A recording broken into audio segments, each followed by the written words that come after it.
की गिरिधर गोपाल की कीर्तन गोपाल की हरिनाम संकीर्तन की जय जय श्री श्री சூடி கொடுத்த சுடற்கொடி ஆண்டாள் நாச்சியாருக்கு ஜெய். இன்றைக்கு மார்கழியினுடைய மகத்தான 6வது தினம். இன்றைக்கு 6வது இந்த 6வது திருப்பாவையை ஆண்டாள் நாச்சியார் என்ன சொல்கிறார் என்று பார்ப்போம். புள்ளும் சிலம்பினகான் உள்ளரையன் கோவிலில்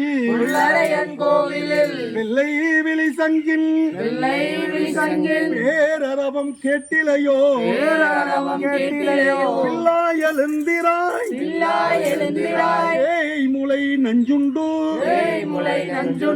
கள்ளச்சகடம் கலக்கலிய காலோச்சி வெள்ளத்தரவில் துயிலமர்ந்த வித்தினை உள்ளத்து கொண்டு முனிவர்களும் யோகிகளும் மெல்ல எழுந்து என்ற பேரரவம் உள்ளம் புகுந்து குளிர்ந்தேலோர் எம்பாவாய் உள்ளம் புகுந்து குளிர்ந்தேலோர் எம்பாவாய் புள்ளும் சிலம்பினகான் பறவை கூட்டங்கள் எல்லாம் இதோ பறவை கூட்டங்கள் எல்லாம் விழித்துக் கொண்டாகிவிட்டன. இன்னும் உறக்கமா? அறியாமை உறக்கத்தில் இருந்து கொண்டிருக்கக்கூடிய எல்லோரையும் ஆண்டாள் நாச்சியார் இந்த பூவுலகத்தின் மாயையில் கட்டுண்டிருக்கக்கூடிய கட்டுண்ட ஆத்மாக்களை எல்லாம் தட்டி எழுப்புகிறார் ஆண்டாள் நாச்சியார். புள்ளும் சிலம்பினகான் புல்லரையன் கோவிலில் அந்த கோயில்ல மாடங்களில் இருக்கக்கூடிய பறவை கூட்டங்கள் அதோ விழித்து கொண்டு சப்தம் கொடுக்கிறது. ஆண்டாள் நாச்சியார் சொன்னது போல இங்கேயும் சப்தம் கொடுக்குது. அதனால புல்லரையன் கோவிலில் வெள்ளை விழிசங்கின் பேரரவம் கேட்டிலையோ, அந்த பகவான் குடிகொண்டிருக்கக்கூடிய அந்த வடபத்திர சாயி என்று சொல்லக்கூடிய அந்த வடபத்திர சாயினுடைய ஆலயத்தில் இதோ வெள்ளை விழிசங்கின் பேரரவம் கேட்கலையோங்கிறார். அந்த சங்கு சப்தம் கூட உனக்கு கேட்கலையா? இன்னும் அறியாமை உறக்கத்தில் இருந்து கொண்டிருக்கலாமா? விழித்துக்கொள் விழித்துக்கொள் அப்படின்னு சொல்றார். புள்ளும் சிலம்பினகான் புல்லரையன் கோவிலில் வெள்ளை விழிசங்கின் பேரரவம் கேட்டிலையோ. அந்த சங்கு முழங்குதே, எங்க சங்கு முழங்குது? அது அப்போ ஆண்டாள் நாச்சியார் காலத்துல. இப்ப காலையில எந்திரிச்ச உடனே டிவி தான் முழங்குது. எழுந்திரிச்ச உடனே பல்லு தேய்க்கிறோமோ இல்லையோ, முகத்தை கழுவுறமோ இல்லையோ, முதல்ல முழங்குறது எதுன்னா டிவி ஆன் பண்ணிட்டு தான் மற்ற வேலை. முதல்ல அதை ஆன் பண்ணி விட்டுட்டு அதுக்கு பிறகு அதில் ஏதாவது ஒரு சினிமா பாட்டு படித்தாதான் இவங்களுக்கு வீட்டில் எழுந்திருக்கும். அப்படி ஒரு மாயையில் மாட்டிக்கிட்டு இருக்கிறோமே, நீ இதெல்லாம் என்னைக்கு மீண்டு வெளியில் வரப்போற, பகவத் நாமாவை மறந்து விட்டோமே அப்படின்னு சொல்லி ஆண்டாள் நாச்சியார் நமக்காக இங்கே பகவானிடத்தில் அங்கே அவருடைய பாதார விந்தங்களை பற்றி கொண்டு நமக்காக இந்த மண்ணுலகத்தில் எல்லோரும் விழித்துக் கொள்ளுங்கள், எல்லோரும் விழித்துக் கொள்ளுங்கள் என்று சொல்லி இந்த மண்ணுலகத்தில் அங்கே ஸ்ரீ வில்லிபுத்தூர் வீதிகளில் வந்து முழங்கிய அந்த வில்லிபுத்தூர் நாயகி, அந்த கோதாபிராட்டி, அந்த கோதை நாச்சியார் என்று சொல்லக்கூடிய அந்த சூடி கொடுத்த சுடற்கொடி நமக்காக பகவானிடத்தில் முறையிடுகிறார், மன்றாடுகிறார். பிள்ளாய் எழுந்திராய். யார? பகவானையே எழுப்புறாங்க. மக்களை எழுப்பி பிரயோஜனம் இல்லை. எல்லா உலகமெல்லாம் அண்ட சராசரங்கள் 14 உலகங்களையும் தன்னுடைய வாய்க்குள்ளே யசோதை அன்னைக்கு காட்டினானே. ஒரு ஏதும் அறியாத பாலகன் போல் வந்தானே ஒரு மகாபிரபு, ஒரு கண்ணன், ஆளிலை மேல் பள்ளி கொண்ட அந்த பரந்தாமன். 30 கோடி தேவர்களும் யாருடைய திருநாமத்தை சொல்லி தன்னுடைய நாமத்தை பெருக்கிக் கொண்டிருக்கிறார்களோ, யாருடைய நாமத்தை சொல்லி தன்னுடைய சக்திகளை எல்லாம் பெருக்கிக் கொண்டிருக்கிறார்களோ, அந்த கண்ணனுடைய திருநாமத்தை சொல்லி சொல்லி எழுந்திரு எழுந்திரு என்று எல்லோரையும் நம்மை சொல்லி பார்த்தார். மானிட கூட்டங்கள் யாரும் விழித்துக் கொள்ள தயாராக இல்லை. மாயையில் உழன்று கொண்டு கட்டுண்டு இருக்கக்கூடிய ஆத்மாக்கள் அதிகாலை பொழுது, அதுவும் அந்த ரஜோகுணத்திலும் தமோ குணத்திலும் மூழ்கி கொண்டு இருக்கக்கூடிய மக்களை எழுப்புவது அவ்வளவு எளிதல்ல என்று தெரிந்து கொண்டு, ஏ பகவானே, நீ கண்வழித்துக்கொள் கண்வழித்துக்கொள், ஏன் எழுந்திருக்க மறுக்கிறாய்? அன்னைக்கு பேய்முலை நஞ்சுண்டு பூதகியினுடைய பாலை குடித்ததனால் அசுரகுணம் வந்து விட்டதோ உனக்கு? பூதனை என்று சொல்லக்கூடிய அந்த அசுர அரக்கியினுடைய பாலை குடித்ததனால் உனக்கும் கூட அசுரகுணம் வந்து விட்டதோ? அதனால்தான் அழுத்து உறங்குகிறாயோ? ஏ மகாபிரபு, பிள்ளாய் எழுந்திராய், பேய்முலை நஞ்சுண்டு கள்ளச்சகடம் கலக்கலிய காலோச்சி. அங்கே சகடாசூரன் என்று சொல்லக்கூடிய தன் வண்டி வடிவில் அந்த ஓடக்கூடிய சகடம் வடிவில் வந்த ஒரு அசுரனை எட்டி உதைத்ததனால் உன்னுடைய கால்களெல்லாம் வலிக்கிறதோ, உனக்கு கால்களெல்லாம் வலிக்கிறதோ, அதனாலதான் எழுந்திருக்க அலுப்பா இருக்குன்னு படுத்திருக்கிறையோ. ஏ பகவானே, ஏ திருவேங்கடமுடையானே, வெங்கடாச்சலபதி, வேதநாயகா அப்படின்னு சொல்லி அங்கே வடபத்திர சாயி அந்த பரந்தாமன் நீலமேக சியாமலரூபன் குருட்சேத்திரத்தின் கதாநாயகன் பிருந்தாவனத்தின் லீலா வினோதன் அந்த மகாபிரபு அந்த பகவானை எழுந்திருக்க சொல்றார். நீ அந்த கள்ளச்சகடம் கலக்கலிய காலோச்சி திருட்டு வடிவில் வந்த அந்த அரசுரனை உன்னுடைய காலால பிஞ்சு காலால எட்டி உதைத்தாயே. வெண்ணையிலும் மென்மையான திருப்பாதங்கள், வெண்ணையிலும் மென்மையான திருப்பாதங்கள்.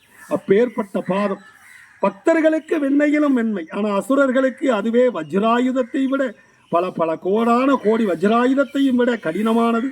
மிகவும் அசுரர்களுக்கெல்லாம் மிகவும் ஒரு ஆயுதமாக, எப்பேற்பட்ட ஆயுதம் என்று சொல்லக்கூடிய பகவானுடைய திருக்கால்கள் பட்டு அந்த அசுரர்கள் ஒரு சின்ன பின்னமாகி விட்டார்கள். ஆகவே வெண்ணையிலும் மென்மையான அந்த பாதத்தை அந்த பாதத்தின் சம்பந்தத்தால் அந்த அசுரனை கொன்றாயே. அப்பேற்பட்ட உன்னுடைய பாதம் வலிக்கிறதோ நோகிறதோ என்று பகவானிடத்தில் இங்கே கேட்கிறார் ஆண்டாள் நாச்சியார். புல்லும் சிலம்பினகான் புல்லரையன் கோவிலில் வெள்ளை விழி சங்கின் பேரரவம் கேட்டிலையோ. உன் கோயில் சங்கினுடைய சத்தம் கேட்டு கூட நீ இன்னும் உறங்கிக் கொண்டிருக்கிறாயோ. ஏ மகாபிரபு, ஏ கிருஷ்ணா, ஏ ராமா, எழுந்துகொள். நீ எழுந்தால்தானே உன் இதயத்தில் இருக்கக்கூடிய கோடான கோடி அண்ட சராசரங்களும் ஆயிரம் அங்கே யோகிகளும் ரிஷிகளும் எல்லோரும் கண் விழிப்பார்கள். அப்படி விழிக்கும் பொழுதுதானே எங்களுடைய மாயையிலிருந்து நாங்களும் விடுபட முடியும். நாங்களும் இந்த கட்டுண்டு கிடக்கக்கூடிய பௌதீக ஆத்மாக்களாகிய நாங்களும் விழித்து கொள்ள முடியும். இங்கே பாவை நோன்பு நோற்று கொண்டிருக்கக்கூடிய பக்தர்களுக்கு கூட திடீர் சில நேரங்களில் மாயையில் மாட்டிக்கொண்டிருக்கிறோமே. நீ அதற்கு உன் கடைக்கண் பார்வையால் எங்களை காப்பாற்றக்கூடாதா? கள்ளச்சகடம் கலக்கலிய காலோச்சி வெள்ளத்தரவில் துயில் அமர்ந்த வித்தினை. இந்த மகா பிரளயம் என்று சொல்லக்கூடிய பிரளய காலத்தின் போது விண்ணுக்கும் மண்ணுக்கும் நீரால் நிரம்பி இந்த அகிலமெல்லாம் 14 லோகங்களும் அழிந்துவிட்டு போகும்போது கூட அங்கே அந்த வெள்ளத்தில் எல்லா தெய்வங்களுக்கும் அழிவு உண்டு என்று சொன்னாலும் அத்தனை தெய்வங்களும் அந்த பிரளயத்தின் போது அழிந்துபட்டு போனாலும் ஏதும் அறியாத பாலகனாய் அங்கே ஒரு சிறு ஆளிலை மேல் அங்கே தன்னுடைய இடதுகாலின் பெருவரலை அப்படியே கடித்தது போல அவர் சூப்பிக் கொண்டிருக்கக்கூடிய மகாபிரபு வெள்ளத்தரவில் துயில் அமர்ந்த வித்தினை. வித்து என்று சொல்கிறார். வித்து என்றால் விதை. ஒரு விதையிலிருந்து தான் விருட்சம் உருவாகிறது. எல்லா செடி கொடிகளும் விருட்சங்களும் அதிலிருந்து தான் உருவாகுது. வெள்ளத்தரவில் துயில் அமர்ந்த வித்தினை. தேவாதி தேவர்கள் எல்லா தெய்வங்களுக்கும் அவன்தான் வித்து. அவங்கிட்ட இருந்துதான் எல்லா தெய்வங்களும் வருது. பிறப்பிடமே நீதானே என்று சொல்கிறார். இங்கே எந்தெந்த தெய்வத்தையோ யாரையோ நினைத்து எங்கெங்கேயோ போய்கிட்டு இருக்கிறாங்களே. ஏ மகாபிரபு, உன்னை மறந்து விட்டோமே, உன்னுடைய திருநாமத்தை மறந்து விட்டோமே. இந்த அகிலத்திற்கு வித்தாக இருக்கக்கூடிய உன்னுடைய திருநாமத்தை நாங்கள் எல்லோரும் மறந்து விட்டோமே. நீ கண் விழித்தால் தானே அகிலம் கண் விழிக்கும். விழித்துக்கொள். வெள்ளத்தரவில் துயிலமர்ந்த வித்தினை உள்ளத்து கொண்டு முனிவர்களும் யோகிகளும்.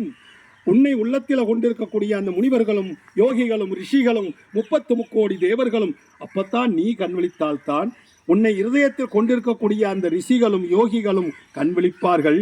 அப்படி அவர்கள் கண் விழித்தால்தான் அவர்களுடைய கருணையால், அந்த குரு பரம்பரையினுடைய கருணையால் யோகிகள், ரிஷிகள், ஆழ்வார்கள், ஆச்சாரியர்கள், இப்படி ஆண்டாள் நாச்சியார் வழியாக அத்தனை குரு பரம்பரையினுடைய சம்பிரதாயத்தின் மூலமாக அங்கே நாங்களும் அந்த அவர்களுடைய கருணையால் ஹரிநாமத்தை சொல்லி கொண்டு வந்து கொண்டிருக்கிறோமே. ஏ மகாபிரபு, உன்னுடைய திருநாமம் ஹரே கிருஷ்ண கிருஷ்ண கிருஷ்ண ஹரே ஹரே, ஹரே ராம ராம ராம ஹரே ஹரே என்று சொல்லக்கூடிய உன்னுடைய திருநாமத்தை கேட்டு நாங்கள் எல்லோரும் பாடிக்கொண்டு வந்து கொண்டிருக்கிறோமே. இந்த நாமத்தை கேட்டு இந்த நாமத்தினுடைய ஒளி அதிர்வால் இங்கே ஆங்காங்கே தெருக்களில் வீடுகளை விட்டு வெளியே வரக்கூடாத மக்கள், வர முடியாத மக்களும் கூட கதவுகளை திறந்து வையுங்கள், உங்கள் காதுகளையும் திறந்து வையுங்கள். ஹரிநாம சப்தம் உங்கள் காதுகளில் கேட்கட்டும். உங்களுடைய இல்லங்களிலும் உள்ளங்களிலும் இருள் அகலட்டும். உள்ளம் புகுந்து குளிர்ந்தேலோர் எம்பாவாய். இந்த நாமம் காதுகள் வழியாக உங்களுடைய காதுகள் வழியாக உங்களுடைய உள்ளத்திற்குள் சென்று இருளை அகற்றட்டும், இருளை அகற்றட்டும், இருளை அகற்றட்டும். அங்கே பகவானுடைய ஒளிப்பிளம்பு அங்கே மலரட்டும், மலரட்டும். புள்ளும் சிலம்பினகான் புல்லரையன் கோவிலில் வெள்ளை விழிசங்கின் பேரரவம் கேட்டிலையோ, பிள்ளாய் எழுந்திராய் பேய் முளை நெஞ்சுண்டு கள்ளச்சகடம் கலக்கலிய காலோச்சி வெள்ளத்தரவில் துயிலமர்ந்த வித்தினை உள்ளம் புகுந்து உள்ளத்து கொண்டு முனிவர்களும் யோகிகளும் மெல்ல எழுந்து ஹரி என்ற பேரரவம் உள்ளம் புகுந்து குளிர்ந்தேலோர் எம்பாவாய் என்று சொல்லி இந்த 6வது பாசுரத்தை இன்று நிறைவு செய்வோம். 7வது தினமாக நாளை 7வது பாசுரத்தை நாளை பார்ப்போம். நன்றி, வணக்கம். ஹரே கிருஷ்ணா. குரு பாத பத்மோ கி ஜெய், குரு பரம்பரை கி ஜெய். ஜெய விஜயி பவோ, ஜெய ஜெய குருதேவோ ஸ்ரீல பக்தி விபூத போதாயனா கோஸ்வாமி மகராஜ் கி ஜெய். மார்கழி மகோற்சவு கி, திருப்பாவை கி, சூடி கொடுத்து சுடற்கூடிய ஆண்டாள் நாச்சியாருக்கு ஜெய். பக்த விருந்த கி ஜெய்.